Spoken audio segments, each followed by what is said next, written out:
कहानी शुरू होती है टोक्यो से। हर सुबह की तरह एक आम सी सुबह आज भी हुई। अफरा तफरी काम में जाने की चलती। बहुत से लोग तैयार होकर ट्रेन में बैठे अपने काम पे जाने के लिए। ट्रेन में हर इंसान अपने ही काम में मगन बैठा था। एक आदमी पानी पीने के लिए बोतल खोलता है, लेकिन हाथ से उसके ढक्कन स्लिप हो जाता है। चलते चलते अचानक ही वो ढक्कन गायब हो गया। ढक्कन का गायब होना था कि अचानक एक और अजीब काम हुआ। सभी लोगों के फोन काम करना बंद कर गए और उन पर अर्थक्वेक्स के अलर्ट्स आने लगे। सभी लोग घबरा गए थे। ट्रेन अपनी पूरी स्पीड से चल रही थी। चलते चलते वो जैसे ही एक टनल के अंदर पहुंची, एक बहुत बड़ा झटका ट्रेन में बैठे हुए लोगों ने महसूस किया और हमें दिखाया गया कि ट्रेन एक वर्म होल में चली गई है और ट्रेन में बैठे सभी लोग बेहोश हो चुके हैं। उन्हें होश आया तो उन्होंने अपने आप को जंगल में पाया। इधर उधर देखने पे पता चला कि पूरी ट्रेन नहीं, ये तो सिर्फ ट्रेन का एक ही कंपार्टमेंट था जो इस अजीब जंगल में पहुंच चुका है। ये जगह भी उन्हें जानी पहचानी लग रही थी। ये टोक्यो भी था जो अब बदल कर बस एक जंगल बन के रह गया है। ये सब कुछ देखकर सभी लोग शॉक थे। किसी को समझ नहीं आया कि उनके साथ क्या हुआ। ट्रेन में मौजूद सैम नाम का आदमी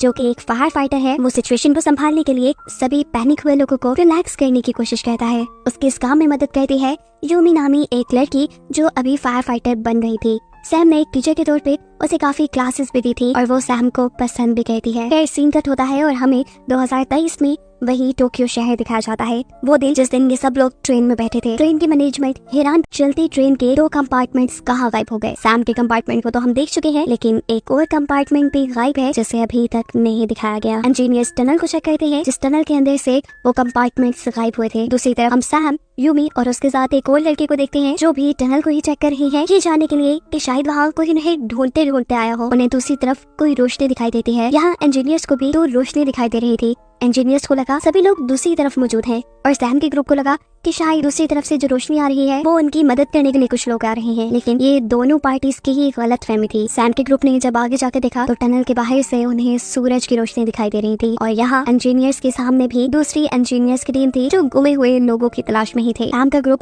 जो टनल से बाहर निकल चुका था वो शहर के दूसरी तरफ देखते हैं तो परेशान रह जाते हैं क्योंकि ये पूरा टोक्यो शहर एक रेगिस्तान में बदल चुका है। इन अजीबोगरीब चीजों की वो बहुत सी वीडियोस बना लेते हैं ताकि जाकर अपने जैसे पैसेंजर्स को दिखा सकें। इनके सोच के मुताबिक जब इन्होंने इस शहर के बारे में लोगों को बताया तो किसी ने उन पे यकीन नहीं किया। उन्होंने भी जब वीडियोस देखी तो उन्हें यकीन आया कि वो किसी स्ट्रेंज जगह पे पहुंच चुके हैं। सभी परेशान थे, किसी को कुछ समझ नहीं आ रहा था कि वो लोग यहाँ रहेंगे कैसे, जिएंगे कैसे, सरवाइव कैसे करेंगे। दूर दूर तक कोई इंसान नहीं था। आखिर इनको बचाएगा कौन? इस जगह में फंसे उन्हें 7 घंटे गुजर चुके हैं। कोई मदद को नहीं आया, फोन में कोई सिग्नल नहीं है और भूख भी सबको बहुत लग रही है। जिनके पास भी कुछ थोड़े से स्नैक्स थे ये लोग एक दूसरे से शेयर करते हैं और अपना पेट भरते हैं। इसी ट्रेन में पेनी नाम की सेल्फिश लड़की, उसे कुछ ज्यादा ही शायद भूख लगी थी। वो सबके बैग्स में खाने पीने की चीजें तलाश करना शुरू करती है। खाने का तो कुछ नहीं मिलता, लेकिन एक आदमी के बैग में उसे एक गवर्नमेंट लेटर मिल जाता है जिसमें साफ लिखा था कि वो एक क्रिमिनल है। रैनी का उल्टा दिमाग उल्टा ही चला। उसे लगा कि ये सारा काम जरूर इस क्रिमिनल का है। उसने हमें यहाँ फंसा दिया ताकि वो गवर्नमेंट को ब्लैकमेल कर सके उसकी सजा खत्म होने के लिए। ये बात उठकर सबको भी बता देती है। हाशिमा बेचारा सबको समझाता रह जाता है कि ये लेटर मेरा नहीं है, मेरी बात तो सुनने की कोशिश करें, लेकिन जब कोई उसकी बात नहीं सुनता तो कहता है ठीक है मैं जा रहा हूँ यहाँ से। अब सब लोग आराम से मिलकर यहाँ रहे। उसके इस कंपार्टमेंट से बाहर जाते ही एक व्लॉगर लड़का यहाँ सैम और यूमी को बताता है कि रीना गलत कह रही है, वो खुद सबके बैग से चोरी कर रही थी और मुझे नहीं लगता कि कायाशिमा एक क्रिमिनल है। ये जानकर सैम को बुरा लगा। वो कायाशिमा को ढूंढने के लिए बाहर जाता है जहाँ कायाशिमा चलते चलते एक खाई में गिरने वाला था, लेकिन सही वक्त पे वहाँ पे सैम आकर उसे बचा लेता है। सैम के बचाने के बाद कायाशिमा उसका शुक्रिया करता है और उसे कहता है कि मैं क्रिमिनल नहीं हूँ, मैं एक बहुत ही मशहूर हेयर ड्रेसर हूँ। सैम इससे पहले उससे और भी कुछ पूछता वो उसे चुप करवा देता है। यानी उसने उस क्रिमिनल वाले लेटर के बारे में इन्हें अभी तक कुछ नहीं बताया। परेशानी में रात हो जाती है। बहुत से लोग तो सो गए थे, लेकिन बहुत से लोग परेशानी में नींद तो दूर, सोच उनकी जान ही नहीं छोड़ी। सुबह भी हो जाती है। ऐसे के ऐसे सब लोग बेहाल बैठे हैं। सैम सबकी थोड़ी थोड़ी मदद करने की कोशिश करता है और उसके इस एटीट्यूड से कायाशिमा गुस्सा आ जाता है कि फजूल में एक इंसान इतना अच्छा कैसे हो सकता है। उससे पूछता है कि आखिर तुम सबकी इतनी मदद क्यों कर रहे हो, तुम्हारा मसला क्या है? सैम बताता है मसला नहीं है, बस मेरे दिल में एक गिल्ट है जिसे शायद मैं खत्म करने के लिए सब करता हूँ। मेरे बहुत ही अच्छे दोस्त की टांगे असल में मेरी वजह से टूट गई। खत्म करने के लिए मैंने उसी दिन अपने आप से वादा कर लिया कि जब जब इसको भी मेरी जरूरत पड़ेगी मैं मदद करूंगा। सैम के पास की कहानी सुनकर कायाशिमा को भी अपना भाई याद आ जाता है। जब वो दोनों भाई छोटे थे कितने प्यार से रहते थे। ये चाहे गरीब थे लेकिन कायाशिमा जान छिड़कता था अपने भाई पे। अपने भाई को एक अच्छी लाइफ देने के लिए उसने बहुत मेहनत की, एक मशहूर हेयर ड्रेसर बना। उसने अपने भाई की सारी ख्वाहिशें पूरी कर दी, लेकिन एक जगह वो मार खा भाग गया। बहुत सा काम करने की वजह से उसे अपने भाई पे ध्यान रखने का टाइम ही नहीं मिला। कब वो एक क्रिमिनल बन गया, कायाशिमा को ये नहीं पता चला। असल में जो क्रिमिनल लेटर कायाशिमा के पास था वो उसके भाई का ही था। कुछ दिन बाद उसे बेल होने वाली थी और वो उसी को लेने के लिए ट्रेन से जा रहा था। अब सारे पैसेंजर्स ट्रेन से निकल चुके हैं। उन्हें पता है कि उन्हें कुछ खाना है, इंतजाम तो करना पड़ेगा। जंगल में कुछ खाने पीने की चीजें ढूंढने के चक्कर में वो काफी आगे निकल गए और उन्हें दिखाई दिया एक टावर। इसे देखकर ये सब शौक इसलिए हो गए हैं कि ये टावर कंप्लीट होने वाला था 2026 में। जिस टाइम से ये लोग आए थे वो टाइम था 2023 का। इस टावर के बारे में सबने ही बहुत कुछ सुन रखा था, लेकिन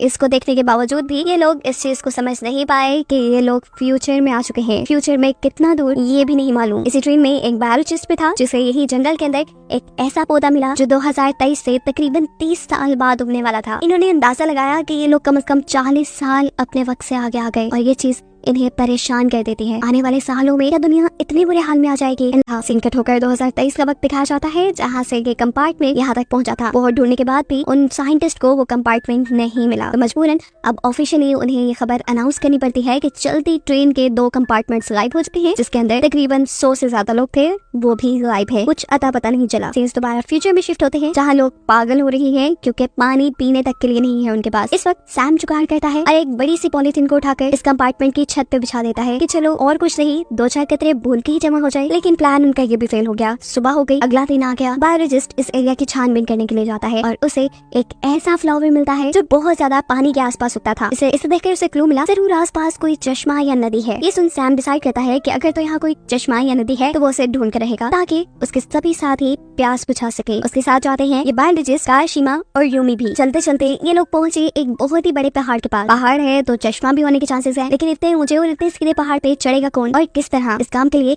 ये सब मिलकर एक रस्सी बनाते हैं और सैम जो कि एक फायर फाइटर है और रस्सी से दीवारों पर चढ़ने का उसे काफी एक्सपीरियंस है, वो यहाँ इस पहाड़ के ऊपर चढ़ता है और फाइनली इन्हें पानी भी मिल गया है। खुशी से ये लोग झूमने लगे। सैम इस पहाड़ के ऊपर से दूर दूर तक देखने लगता है। जहाँ टोक्यो की बड़ी बड़ी मशहूर बिल्डिंग्स थी वो जगह बस एक समुंदर बन गई थी। उसने साथियों को बताई। सभी लोग और भी ज्यादा परेशान हो गए ये जानकर कि आखिर फ्यूचर में ऐसा क्या होने वाला था कि जिससे ये दुनिया इतनी बर्बाद हो जाएगी। एक और दिन खत्म हो जाता है, रात हो जाती है और टनाका नाम का एक आदमी कंपार्टमेंट से बाहर निकलता है। वो अपना काम कर ही रहा था कि यहाँ पे कोई इंसान उसके ऊपर हमला कर देता है। खैर उसके हमले से तो उसने अपने आप को बचा लिया, लेकिन जबकि बाहर वो जाकर अपने कंपार्टमेंट के साथियों को बताता है तो कोई इस पे यकीन ही नहीं कर रहा था कि उसने यहाँ किसी इंसान को देखा, क्योंकि इतने दिन से वो लगातार यहाँ छानबीन कर रहे थे। उन्हें तो यहाँ कोई इंसान नहीं मिला था। खैर देखते ही देखते आज बारिश शुरू हो जाती है और बारिश से इन लोगों को सुकून मिलता है। एक तो पीने के लिए पानी, नहाने के लिए पानी और फाइनली कुछ तो अच्छा हुआ था इनके साथ। बायोलॉजिस्ट बेचारा अपने ही काम पे लगा था। यहाँ वो कुछ ऐसा सामान ढूंढना चाह रहा था जिससे इंसान खा पी के अपना गुजारा कर सके। उसके इस काम में बाकी लोग भी उसकी मदद करने का डिसाइड करते हैं। यहाँ हम देखते हैं कि रीना और यूमी जब दोनों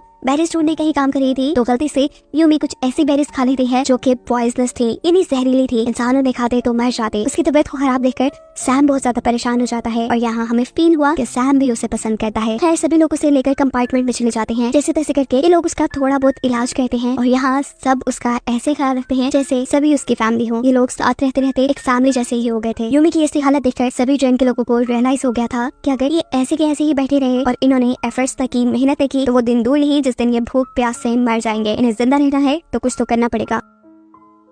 इसीलिए अगले ही दिन से ये लोग काम करने का फैसला करते हैं। कुछ लोगों ने यहाँ खाना ढूंढा था, कुछ लोगों ने मिलकर बर्तन बनाए और आज के दिन इन्होंने बहुत सा काम किया। खाने को भी इन्हें बहुत कुछ मिला था, लेकिन ये सब करने के बाद भी वो लोग ज्यादा खुश नहीं थे। उन्होंने रियलाइज किया कि खाने के तौर पे उन्होंने कुछ जहरीली बेरीज भी। कायाशिमा को शक होता है कि शायद उन्होंने ये पॉइजनस बेरीज नहीं जमा की, उनके खाने में बेरीज शायद तनाका ने मिलाई है, जिसे ये लोग अपने कंपार्टमेंट से निकाल चुके हैं क्योंकि उसने कायाशिमा की सीजर चुरा ली थी। ये लोग अब उस आदमी को ढूंढने के लिए निकलते हैं। सैम पूरी रात जंगल में भटकता रहा, उसे तनाका कहीं नहीं मिला, लेकिन उसने कायाशिमा की सीजर जरूर ढूंढ ली। अब बायोलॉजिस्ट जो हर दिन इनका कोई ना कोई फायदा कर दिया करता था, वो इस एरिया को रीड करते हुए उन्हें बताता है कि उसके नॉलेज के मुताबिक जैसा इस जगह का स्ट्रक्चर है, यहाँ करीब ही कहीं नदी भी गुजर रही होगी और अगर यहाँ नदी है तो इनके पानी की भी सारी जरूरतें पूरी हो जाएंगी और ये लोग वहाँ से मछलियाँ भी पकड़ सकते हैं। क्या जबरदस्त आइडिया था। सभी उसके आइडिया पे काम करने के लिए निकलते हैं, यानी एक नदी ढूंढने के लिए निकल जाते हैं और रास्ते में ही कोई बायोलॉजिस्ट पर हमला कर देता है। फौरन ही उसे वापस कंपार्टमेंट में लेके आया जाता है। उसका ये लोग इलाज करते हैं, लेकिन वो बहुत दर्द में है। सभी लोगों को ये भी बात मालूम हो गई है कि तनाका झूठ नहीं बोल रहा था, बाकी इस शहर में उनके अलावा इंसान थे इसके ऊपर हमला होने के फौरन बाद उनके कंपार्टमेंट में तनाका भी आ जाता है। ये उन सबसे कहता है कि अगर वो लोग उसे उनके साथ इस कंपार्टमेंट में रहने की इजाजत दे तो वो उनकी बहुत काम आ सकता है। वो एक सिक्योरिटी कंपनी में काम करता है, उसे ट्रैप्स बनाने का बहुत एक्सपीरियंस है और वो इन लोगों के लिए ट्रैप्स बनाएगा जिससे ये लोग यहाँ पे सिक्योर रह सकेंगे। उसके बाद सब लोग मान लेते हैं। आज सब लोग अपने रूटीन के काम कर रहे थे, ऐसे जैसे उन्होंने इस जिंदगी को एक्सेप्ट कर लिया है। काशिमा यहाँ पे रीना के बाल कट करता है, जो करके उसे बहुत मजा आया। लोग जंगल में गए, उन्होंने खाना ढूंढा, खाना खाया, एक नॉर्मल दिन गुजारा। अगला दिन हो जाता है। यूमी और सैम को उनके कंपार्टमेंट के पास एक बच्चा दिखाई देता है। बच्चा उन्हें देखते ही भागने लगा। ये दोनों उस बच्चे का पीछा करते हैं। बच्चे ने भागते भागते इनका बस एक ही फायदा किया। नदी को पार करके ये बच्चा आगे की तरफ भाग जाता है और इन दोनों को ये कह के गया था कि मेरा इंतजार करना। इन दोनों को ही ढूंढते हुए काशिमा भी यहाँ गया। रात हो गई, बच्चा तो वापस ही नहीं आया। इन्होंने जब आगे जाके देखा तो यहाँ फाइनली उन्हें एक दूसरा कंपार्टमेंट भी मिल गया, जिसके बारे में हम पहले से जानते हैं कि ट्रेन के 2 कंपार्टमेंट्स गायब है, एक सैम का और दूसरा ये। दूसरे कंपार्टमेंट के लोग इनसे काफी ज्यादा आगे थे। उन्होंने रहने सहने का अपना बहुत सारा इंतजाम कर लिया था। इनको यहाँ पे मिलता है यूमोटो, जो इन सब का लीडर था। सैम यूमोटो को बताता है कि उनके एक आदमी ने उनके बायोलॉजिस्ट पर हमला किया है। यूमोटो इस चीज के लिए उससे माफी मांगता है। बहस का वक्त नहीं था। ये लोग यहाँ पर एक दूसरे से इम्पोर्टेंट इन्फॉर्मेशन शेयर करते हैं, जैसा कि सैम और को यहाँ पे एक नदी मिली थी, खाने पीने के लिए कुछ चीजें मिली थी। ये सारी बातें सैम उनको बता देता है और यूमोटो यहाँ उन्हें बताता है कि जब वो लोग यहाँ आए तो इन्हें एक शिप मिली थी। हाँ, उस शिप के अंदर एक डायरी थी और एक रेडियो की फ्रीक्वेंसी मैच करते करते उन्हें एक दिन कनाडा से कुछ सिग्नल्स मिले, जिससे इन्हें पता चला कि ये लोग 60 साल आगे आ गए हैं, यानी फ्यूचर में। और साथ उसे ये बात भी मालूम हुई थी कि दुनिया तो 2026 में ही तबाह हो गई, क्योंकि 2023 और 24 में बहुत से लोगों ने अपनी अपनी सैटेलाइट्स को स्पेस पे भेज दिया था ताकि वो स्पेस के बारे में बहुत सी मालूमात हासिल कर सकें। और यही चीज इस दुनिया को तबाह कर गई। उन सैटेलाइट में से एक सैटेलाइट एक एस्ट्रॉइड से टकराई और वो एस्ट्रॉइड उस सैटेलाइट की वजह से फिर जमीन से टकरा गया और ऐसे ये जमीन तबाह हो गई और उसी तबाही में सारे इंसान भी मारे गए। सैम उससे पूछता है कि तुम्हारा वो रेडियो कहाँ है? जवाब में यूमोटो कहता है रेडियो तो मेरे पास ही है, लेकिन उस दिन के बाद उसके ऊपर कोई सिग्नल नहीं मिले। ये सारी इन्फॉर्मेशन सैम जाकर अपने बाकी साथियों को बताता है। टेंशन तो उसे खूब हो चुकी थी कि आखिर वो यहाँ से निकलेंगे कैसे। इस हकीकत को सुनने के बाद कि वो 60 साल फ्यूचर में पहुंच चुके हैं, सब लोग परेशान तो हुए थे, लेकिन एक और सोच भी आई कि शायद उन्हें गॉड ने एक मौका दिया है कि ये लोग पास्ट में जाकर सब कुछ ठीक कर दें, इस तबाही को होने से रोकें। और ये सोच उन्हें हौसला देती है कि ये पहले से भी ज्यादा मेहनत करे, कोई रास्ता निकाले जिससे ये पास्ट में जाकर उस तबाही को होने से रोक पाए। यहाँ बैठा हर इंसान अपना अपना दिमाग चलाता है, खूब सोचते हैं, लेकिन कोई रास्ता नहीं मिलता। भूख तो इन्हें शदीद लगी थी। ये लोग अब अपनी ढूंढी हुई नदी के पास जाते हैं, वहाँ से पानी पीते हैं, नहाते हैं और बहुत सारी मछलियाँ जमा करके लाते हैं खाने के लिए। दिन ऐसे ही गुजरता है। ये लोग अपने लिए बाथरूम बना लेते हैं, बाथटब्स बना लेते हैं और खाना जमा करने में लग जाते हैं। आज खाना जमा करते हुए बायोलॉजिस्ट को एक चमकता हुआ ग्रीन पत्थर मिला था यहाँ से, जो पत्थर वो सबको दिखाता है और तनाका भी ये देख चुका था। बायोलॉजिस्ट का ख्याल था कि ये चमकते हुए पत्थर अपने अंदर एनर्जी रखते हैं, वो ना हो वो इसकी मदद से वापस जा सकते थे। तनाका ये सारी बात जाकर यूमोटो को बता देता है, यानी दूसरे ग्रुप के लीडर को, यानी वो एक गद्दार है। वो इनकी सारी बातें जाकर उनको बताता है। यूमोटो उसके काम के बदले में उसे कुछ खाने पीने का सामान देता है। यहाँ सैम के ग्रुप के पास यूमी और रीना, जो एक ही एज के थे, वो आपस में तकरीबन दोस्त बन चुके थे, लेकिन पता नहीं क्या हुआ, उनके दरमियान में लड़ाई हुई। रीना को इतना गुस्सा आया कि वो धक्का देकर यूमी को एक गड्ढे में गिरा देती है। गड्ढे में गिरने वाली चोट तो एक तरफ, यूमी को यहाँ डर ये देख के लगा कि इस गड्ढे में पहले से ही एक लाश थी। ये दोनों ही डर जाते हैं। अपनी सेफ्टी के लिए ये लोग कंपार्टमेंट की तरफ भागते हैं, लेकिन दूसरे कंपार्टमेंट के लड़के यहाँ उनका यूमी को खतरे में उनके साथ ही छोड़कर अपनी जान बचाकर किसी तरह कंपार्टमेंट में आ जाती है। अपने साथ होने वाली हर चीज की खबर वो यहाँ सैम को देती है और सैम बिना कुछ सोचे समझे यूमी को बचाने के लिए निकल जाता है। उसके पीछे एक काशिमा भी आ चुका था, लेकिन जब ये दोनों वहाँ पहुंचे जहाँ पहले यूमी और दूसरे कंपार्टमेंट के लोग थे, तो इस टाइम तक दोनों यहाँ से गायब हो चुके थे। यूमी उनसे बचने के लिए भागते भागते एक शिप में छुप गई थी। अब सैम ये अंदाजा तो नहीं लगा पाता कि यूमी अपने बचाव के लिए कहीं छुप गई होगी, लेकिन हाँ उसे लगता है कि जरूर दूसरे ग्रुप के लोगों ने उसे किडनैप कर लिया है या नुकसान पहुंचा दिया है। बिना सोचे समझे वो दूसरे ग्रुप पर हमला करने के लिए निकल जाता है। इससे पहले कि ये लोग यहाँ पे हमला करते या किसी को नुकसान पहुंचाते, यूमोटो उससे सारा माजरा पूछता है। सैम उन्हें बताता है कि उनके साथियों ने उनके ग्रुप की एक लड़की के साथ बदतमीजी की है। ये जानकर वो अपने ग्रुप के लोगों की तरफ से माफी मांगता है और उसे कहता है कि यूमी जहाँ भी होगी वो सेफली उसे ढूंढकर उन तक पहुँचाएंगे। लेकिन सैम को यूमोटो पे यकीन नहीं था, क्योंकि उसे लग रहा था कि जो लाश अभी यूमी और रीना ने देखी है वो भी उन्हीं के ग्रुप के किसी बंदे की है जिसे यूमोटो के ग्रुप ने मार दिया। यूमोटो जवाब में कहता है नहीं, वो तुम लोगों का कोई बंदा नहीं है, वो हमारे ही ग्रुप का एक बंदा है। जब हम लोग यहाँ इस हालत में आए तो वो बहुत ही ज्यादा पैनिक हो गया, इतना पैनिक कि वो पागलों की तरह सब पे हमला करने लगा था। उसने मुझ पे भी हमला कर दिया। अपने आप को बचाने के लिए, अपने सेल्फ डिफेंस पे मैंने उसके पेट में चाकू मारा और अनइंटेंशनली मेरे से उसका मर्डर हो गया। यहाँ सभी लोग उस आदमी को मारने पर, मेरी बहादुरी पर मुझे लीडर मानने लग गए। काशिमा और सैम अपने कंपार्टमेंट के पास पहुंच जाते हैं। अब क्योंकि वो हमला करने की सोच से दूसरे ग्रुप के पास गए थे, इसलिए उन्हें खतरा था कि कहीं दूसरे ग्रुप वाले भी हमला करने के लिए उनके पास ना आ जाएं। अपने सेल्फ डिफेंस के लिए ये लोग यहाँ हथियार बनाने का फैसला करते हैं। यहाँ यूमोटो उसी शिप के अंदर जाता है जिस शिप के अंदर उसे रेडियो मिला था। वो नहीं जहाँ एक छोटे से डब्बे के अंदर यूमी भी छुपी बैठी है। वो यहाँ रेडियो पे किसी से बात करने लगता है, लेकिन रूमी उसका झूठ पकड़ लेती है कि वो किसी से रेडियो पे बात नहीं कर रहा और ये रेडियो तो चल भी नहीं सकता क्योंकि नीचे से उसकी केबल ही कटी हुई थी। वो बाहर निकलकर उससे पूछती है कि तुम ये झूठा ड्रामा क्यों कर रही हो, आखिर तुम्हें क्या मिलता है इससे। अब सच्चाई तो यूमी को पता चल ही गई थी, खुद बताने में क्या हर्ज था। योमोटो बताता है असल में मैं यहाँ सबका लीडर ही बन के रहना चाहता हूँ, इसीलिए तो ऐसे ड्रामे करता हूँ, मुझे नहीं जाना पास्ट में। अरे वहाँ पे तो मेरी किसी को कदर भी नहीं, यहाँ सब लोग मुझे लीडर के रूप में देख रहे हैं, मुझे इज्जत दे रही है, मैं इसी में खुश हूँ। लेकिन यूमी से कहती है तुम कहो ना कहो मैं बाहर जाकर तुम्हारी सच्चाई सबको बताने वाली हूँ। अपनी पोल खुलते देखकर योमोटो डर जाता है और इस सब के चक्कर में वो यूमी को ही बांध के यहाँ कैद कर जाता है। सीन कट होता है और हम सैम और उनके साथियों को देखते हैं। इन्होंने बहुत से वेपन्स बना लिए हैं जिससे ये लोग एक छोटी सी जंग लड़ेंगे, क्योंकि वादे के मुताबिक योमोटो ने अभी तक यूमी को उनके ग्रुप को वापस नहीं किया, ना ही वो ढूंढ के लेकर आए, इसलिए ये सब लोग अगली सुबह उन लोगों पर हमला कर देंगे। यहाँ एक औरत उसे कहती है हमला करना बिल्कुल ठीक है, मैं ग्रुप के फैसले के साथ हूँ, लेकिन फिर भी अकल से काम लो, दूसरा ग्रुप हमसे ज्यादा स्ट्रॉन्ग है, वो ना हो वो हम पे हमला करके हमारी गैरेज बर्बाद कर देगा और रहने का ये छोटा सा ठिकाना हमारे पास है ये भी हमारे हाथ से चला जाएगा। इससे बेहतर कि हमें जंग से पहले अपने रहने के लिए कोई दूसरा ठिकाना ढूंढ लेना चाहिए जिसके बारे में दूसरे ग्रुप को कुछ ना पता हो। ग्रुप के लोगों को उसकी बात पसंद आती है और सुबह होते ही ये औरत बायोलॉजिस्ट के साथ मिलकर अपने लिए निकल जाती है। अभी तो इनका जंग में जाने का कोई मूड नहीं था, लेकिन अगले दिन वो देखते हैं कि दूसरे ग्रुप के लोग उनके ग्रुप के ऊपर हमला कर चुके थे। तैयारी तो इनकी भी पूरी थी, ये लोग अपने सेल्फ डिफेंस में लड़ने लग जाते हैं और लड़ाई बहुत ही ज्यादा बढ़ जाती है। योमोटो ये लड़ाई देखकर पागल हो चुका था। ये लोग अगर आपस में एक दूसरे को मारते थे तो उसे लीडर कौन मानता। वो जोर जोर से चिल्लाकर इस लड़ाई को बंद करवाने की कोशिश करता है, लेकिन जुनून में आए ये लोग लड़ने से बाज आने वाले नहीं थे। कभी सैम की टीम उनके ऊपर भारी पड़ती है तो कभी दूसरा ग्रुप सैम की टीम को हराने वाला था। इससे पहले कि इस लड़ाई में बहुत से लोग मर जाते, यूमी यहाँ एंट्री करती है जिसने अपने आप को उस शिप में से आजाद करवा लिया था। वो यहाँ आकर सबको योमोटो की यानी इस लीडर की सच्चाई बता देती है कि उसने अभी तक जो कुछ भी इन सबको बताया वो झूठ था। उसके पास कोई रेडियो नहीं है, उसे कोई सिग्नल नहीं मिले। अब तो डिफेंस में योमोटो कहता है मैंने ये सब इसलिए किया कि सबके अंदर वापस जाने की होप जिंदा रहे, कोई भी दिल ना हार बैठे, और अगर इस वक्त पर कोई हिम्मत छोड़ देता, कोई हार मान लेता तो वो सुसाइड भी कर सकता था। सैम को भी उसकी ये बात पसंद आई थी, लेकिन अब योमोटो ने फैसला कर लिया था कि वो लीडर नहीं रहेगा। वो यहाँ पर एक डायरी छोड़कर चला जाता है। इस डायरी के अंदर ही वो सारी बातें लिखी थी जो पहले योमोटो ने इन्हें बताई थी कि उसे ये लोग इस टाइम 2060 में है, 2026 में दुनिया बर्बाद हो गई, वो किस वजह से हुई, कैसे हुई, ये सभी चीजें इस डायरी में लिखी थी। ये डायरी उसे उस शिप से ही मिली थी।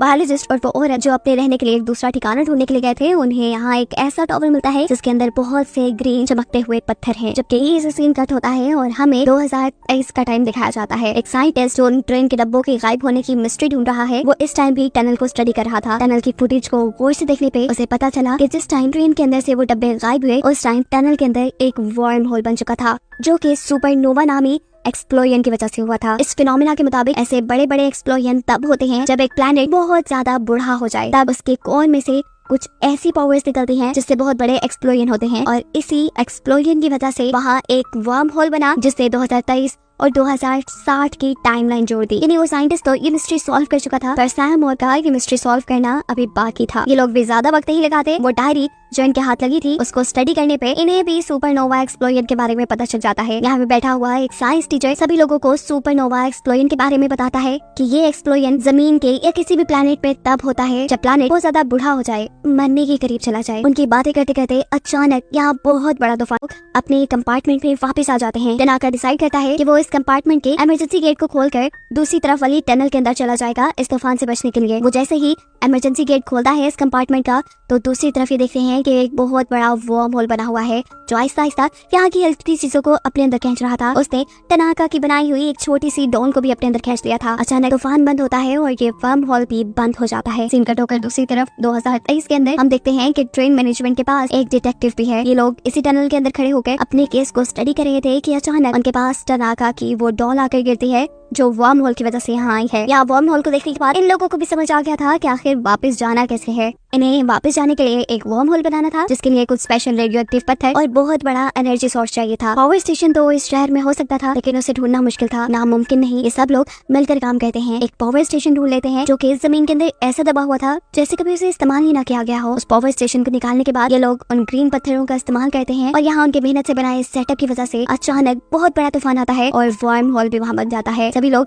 इस वर्म होल को देखकर बहुत खुश थे। जिस इंसान ने वापस आना था वो इस कंपार्टमेंट के अंदर आना शुरू हो जाता है। ये लोग तनाका को भी अंदर आने को कहते हैं, लेकिन तनाका इस टाइम से वापस जाना नहीं चाहता था। वो इनसे कहता है नहीं, बस मैं यहाँ खुश हूँ। इन सबको वो आखिरी बार बाय करके उनकी ट्रेन का दरवाजा बंद कर देता है। ट्रेन में एक बहुत बड़ा झटका आता है और ट्रेन पहुंच जाती है लाइन में। पहले की तरह ही ये बेहोश हो गए थे और जब इन्हें होश आया तो कोई जोर जोर से उनकी कैरेज को खटखटा रहा था। बाहर आने पे पता चला कि ये लोग तो 2023 के बजाय 2026 में आ गए और ये वही साल है जिस साल ये दुनिया तबाह हो जाएगी। दुनिया को बचाने के लिए उनके पास टाइम बहुत कम रह गया था। हर इंसान यहाँ पे मौजूद लोगों को समझाने लगता है कि दुनिया तबाह होने वाली है, इसे तबाह होने से बचाना चाहिए। ये लोग अपना फ्यूचर से लाया हुआ सामान भी नहीं दिखाते हैं। वो वीडियोस और वो पिक्चर्स भी अपनी बातों पे यकीन दिलाने के लिए नहीं दिखाते हैं जो उन्होंने वहाँ बनाई थी। लेकिन कोई भी उनकी बातों पे इसलिए यकीन नहीं कर रहा क्योंकि उन्हें लग रहा है कि एक बहुत बड़े हादसे की वजह से इन लोगों की दिमागी हालत खराब हो चुकी है। ये न्यूज भी वायरल हो चुकी थी कि 2026 के अंदर जो कंपार्टमेंट ट्रेन के गायब हुए थे वो एकदम से 2026 में आ गए। इस बात को कंफर्म करने के लिए कि यही लोग हैं जो 2023 में गायब हुए थे, उनका मेडिकल एग्जामिनेशन किया जाता है। जहाँ कोई भी उनकी बातों का यकीन नहीं कर रहा था, वहीं पर डे वो साइंटिस्ट जिसे नोवा एक्सप्लोजन के बारे में पता चलाया था वो इनसे मिलने के लिए जाता है। दूसरी तरफ इसी ट्रेन में बैठी हुई वो लेडी जो एक बहुत बड़ी पोस्ट पे थी, वो अपनी पोस्ट और डिफेंस मिनिस्टर से मिलती है और उन्हें अपने साथ होने वाली हर चीज के बारे में बताती है, अपनी हर उस इंफॉर्मेशन के बारे में बताती है जो उन्हें 2060 में रहकर मिली। डिफेंस मिनिस्टर ने उसकी बात बहुत गौर से सुनी थी। डिफेंस मिनिस्टर बताती है कि सच में एक एस्ट्रॉइड उनकी दुनिया से टकराने वाला है और उससे दुनिया को बचाने के लिए ये लोग एक ऐसा मिसाइल बना रहे हैं जिससे ये लोग उस एस्ट्रॉइड को स्पेस पे ही तबाह कर देंगे। वो दुनिया से नहीं टकराएगा और ऐसे दुनिया सेफ रह जाएगी। ये जानने के बाद इस औरत की भी सांस में सांस आया था। उसने ये सारी बातें अपने टीम मेंबर्स को भी बता दी थी। ये लोग उसकी बातें सुन के रिलैक्स तो हुए, लेकिन पूरी तरह नहीं। जो कुछ वो देख रहे थे उसके बाद किसी भी चीज पे यकीन करना मुश्किल था। आखिर वो दिन भी आ जाता है जिस दिन एस्ट्रॉइड इस दुनिया से टकराने वाला था। सबकी सांसें थमी हुई थी। ये सब एक दूसरे से ऐसे मिलते हैं जैसे आइंदा ये कभी मिलेंगे ही नहीं। इन्हें एतबार नहीं था, न जाने ये दुनिया बचेगी भी या नहीं। सभी लोग मिलकर उस न्यूज को देख रहे थे जहाँ मिसाइल आसमान में जा रहा था। इनकी सांसें तब तक थमी रही जब तक इन्हें ये गुड न्यूज नहीं मिल गई कि वो मिसाइल एस्ट्रॉइड को तबाह करने में कामयाब हो गया है। फाइनली ये दुनिया बच चुकी थी और इस दुनिया को उसकी असल हालत में दिखाते हुए ये सीजन यहीं